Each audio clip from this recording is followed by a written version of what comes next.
नवीन वर्षाच्या पण सगळ्यांना शुभेच्छा। हे नवीन वर्ष सर्वांना सुखाचं, समृद्धीचं, आनंदाचं आणि आरोग्याचं जावो अशा आपल्या सगळ्यांना दिवावासियांना मनापासून शुभेच्छा।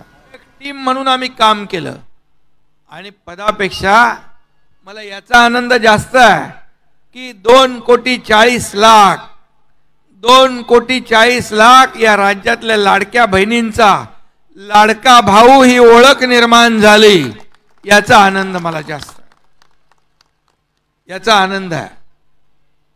पद येतात जातात, सत्ता येते जाते, परंतु बाळासाहेबांनी सांगितलंय नाव एकदा गेलं की परत येत नाही, आणि म्हणून जेव्हा संधी मिळते त्या संधीचं सोनं केलं पाहिजे।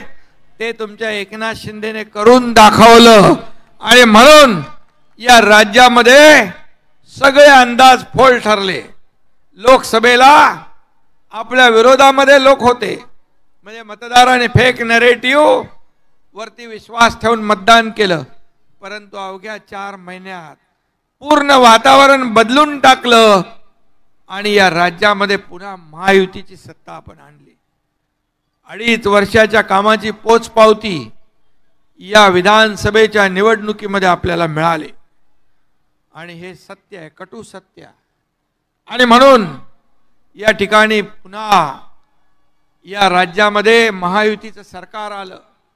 मला देवेंद्रजींनी त्यावेळेस मुख्यमंत्री म्हणून मला पाठिंबा दिला, मी यावेळेस देवेंद्रजींना मुख्यमंत्री म्हणून पाठिंबा दिला आणि टीम पुढचे आपण दिलेला जो विश्वास आहे तो सार्थ करण्यासाठी दिवस रात्र एक करेल आणि आधीपेक्षा गतिमानतेने काम आम्ही करू।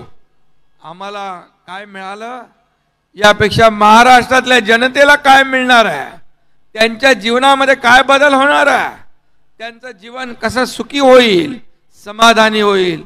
माझ्या लाडक्या बहिणी असतील, लाडके भाऊ असतील, लाडके शेतकरी असतील, लाडके ज्येष्ठ असतील, सगळ्यांना योजना आपण केल्या।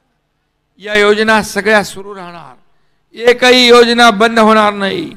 लाडक्या बहिणींच्या ज्या योजना आम्ही सुरू केल्यात बिलकुल कुठली योजना बंद होणार नाही। मी त्यावेळेस म्हणालो होतो तुम्ही फक्त सावत्र भावांना लक्षात ठेवा, आणि तुम्ही सावत्र भावांना बरोबर लक्षात ठेवून त्यांना त्यांची जागा दाखवली आणि महायुतीचे सरकार एवढ्या मोठ्या थंपिंग मेजॉरिटीने या ठिकाणी महाराष्ट्रामध्ये आलं।